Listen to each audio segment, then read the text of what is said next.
последните шоута Джани Валета, Том Ларуфа, Фабио Ферари се обединиха срещу нашия шампион Дамян Тангра. Не очаквах по този начин да тръгнат. Явно иска да му вземат титлата.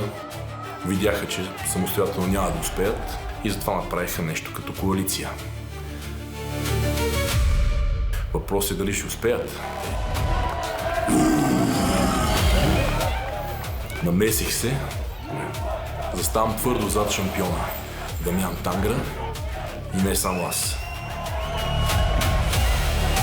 И тримата представляват върха на европейския кетч. Хора с голям опит, ветерани, които не трябва да се подценяват по никакъв начин.